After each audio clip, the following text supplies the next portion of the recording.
What's up, beautiful people? In this video we are going to harvest some okra and some peas finally, and then I'll talk to you about crop rotation as I prepare for my fall plants. Let's go. What's up, beautiful people, and welcome to another episode of Don't Keep Up With the Joneses. Don't keep up with the Joneses.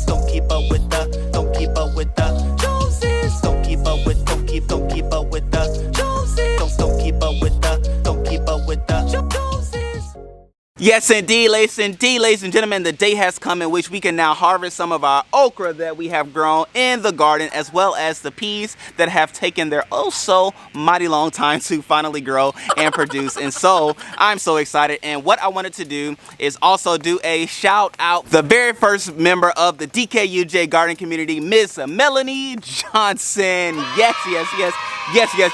I love you and I appreciate you so much. She is actually one in which we've gone and done a garden tour of her garden, in which she has grown oh so many things since then. And so I'm excited about joining her in the garden community, and you can too by clicking that join button and subscribing and doing those things. Okay, so I'm excited about all we'll get to do together in that community. However, in this video we will harvest from my okra plants, and as you can see, the okra has grown oh so longer than I wanted it to grow. It's actually been raining quite often here in the sunshine state of Florida, and so I haven't been able to tend to the okra as I've wanted to, but as you can see, the growth has taken place and we are going to go ahead and harvest it. And the way I like to harvest my plants is I have my handy dandy bowl. I also have some good old scissors, okay, because you don't want to tear anything or try to like rip anything off, because you could damage the root system of the plant. But you just want to go ahead and clip, and I'm gonna just drop it in a bowl. I'll show you the outcome of the harvest itself when we're all done.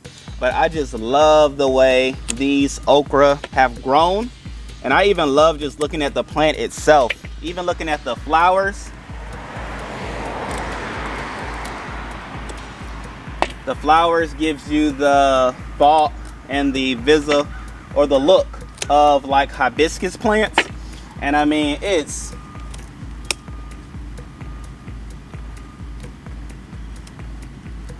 a beautiful plant. It's a fast growing plant. Once it gets going and growing, it does what it needs to do, and it's pretty much a plant where you can plant it and forget it, which obviously I did, but it gives me a harvest, and it's a harvest that you can enjoy and treasure, in which I'm going to ask Crystal to fry these bad boys up, and hopefully she obliges, and you'll see that on our family channel of Crystal cooking these bad boys to a fried delicious wonder. So here's our okra harvest, ladies and gentlemen. As you can see, some have grown a lot longer than I wanted them to, but nonetheless they are all here, in which they feel so beautiful. They look beautiful too. I'm gonna rinse them off because one of the plants had some ants on it. I have to spray that bad boy with my orange peel concoction that I made and did a video on. So these bad boys will be good and fine, and you know, they'll get their deep cleaning once they get inside, of course. I do just want to make sure I give it a nice spray before bringing it indoors and things like that, and before even adding the peas that we're gonna go ahead and harvest to the bowl itself. The fun thing about the peas is that they kind of grow over, so it makes it easier to harvest, so to speak.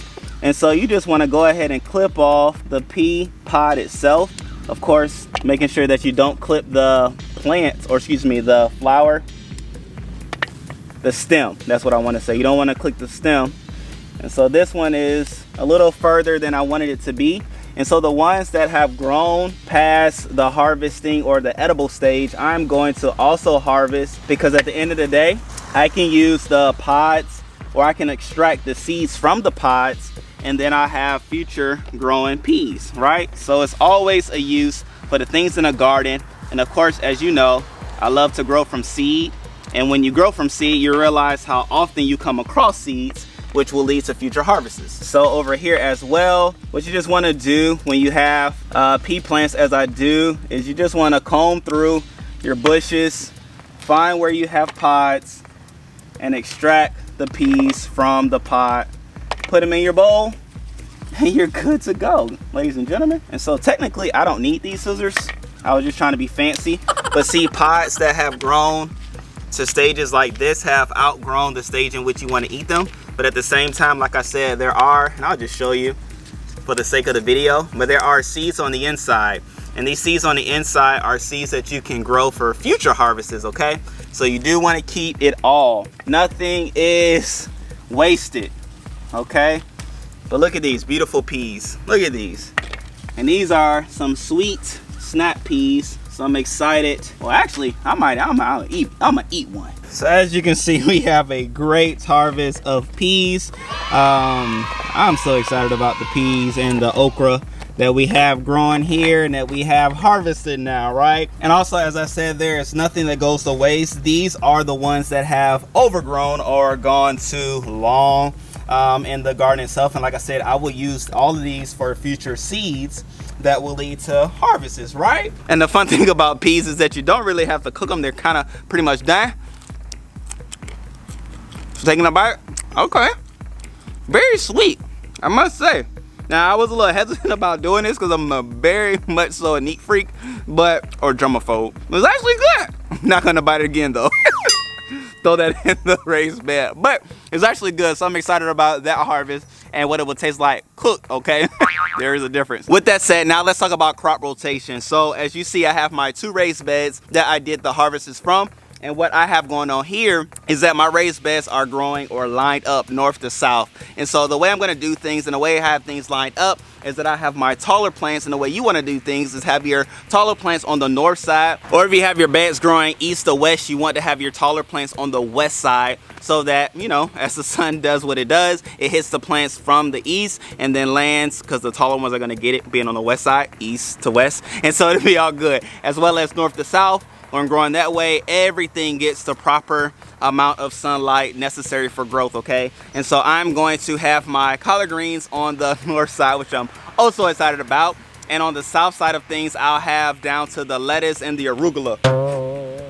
And there was a bee, because those are the smaller of the greens of which I'm gonna grow in my raised beds, okay? And so in order to do so, I have to do some thinning out of my crops like my beans and things like that, because even so, I did have a harvest of these things, and the real intent and purpose, if you can recall on the video before, and when I grew these bad boys, is that I wanted to just have things growing in the garden, as well as to provide some, that beat was close, as well as to provide some nitrogen for the soil, okay? So now that the nitrogen is in the soil, now that the collards are ready to be gardened and planted into the garden, now we can go ahead and prune those things. So let me just show you what I'm talking about, so that if you are growing and when you are growing in your raised beds, you can think on these things as well as do these things too. All right, so this is the north side of the garden bed itself. And so what I'm gonna do is just go ahead and extract these beans plants that I had growing here, which really didn't produce anything anyway, but I mean, that wasn't the whole intent and purpose of growing them.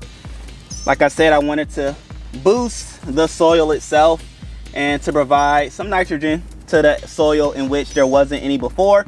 Well, not that it wasn't any before, nothing was growing there, so it wasn't having to do anything, or anything wasn't doing anything. So we have this cleared out as we wanted to. I'm gonna go ahead and clear out on the other side as well. I'm going to grow some collard greens on the taller side of the raised bed over here. And so I wanna make sure everything is cleared out and ready, so that when the collard greens are ready to be planted, everything is good to go. Also, I have some like companion planting things going on in there as well, which I won't talk about in this video. They'll be for another video when I plant some other companion plants and things like that. Even on this north side of the bed, things are pretty much cleared out. All I have in here are some basil as well as marigold plant, which that bush is huge. I'm gonna take that out and attempt to replant it and repot it into a 5-gallon bucket, but we'll see how that turns out, because this bad boy is humongo, okay? Far larger than I needed to be in this raised bed. However, this other raised bed is pretty much cleared out. The things that I had growing in there really didn't take off, such as the cucumbers, which y'all already know, my trellis cucumber woes, which I don't know, we're still, the jury still is out on those bad boys. But all of that being said, that is kind of what you want to do, things that you want to think about, and preparations that you want to do if you are growing things in the fall, okay, in the garden. You want to make sure that you grow north to south or west to east, and you want to make sure that things are planned out and thought out when you are laying and growing things out in your raised beds. Okay, great people. And so with that being said, I love you all. I appreciate you all. If you haven't subscribed, please go ahead and do so. Again, this channel is for curious gardeners, first time gardeners, as well as beginner gardeners. Let you know that you can garden too. Okay, if you have the thought to do so, you have the hands that'll follow. And so I am here to help show you different things, okay, as well as coach you along the way to show you what you can do and or should do to make sure that you have a bountiful harvest in your garden. Okay, great people. So with that being said, I'm happy about the okra, happy about the peas, can't wait for it to be cooked and eaten, okay? And I'm excited about all that you will do too in your garden. I love you all, I appreciate you all, and looking forward to seeing you in the family. That's the DKUJ garden family to be exact. Love you, peace.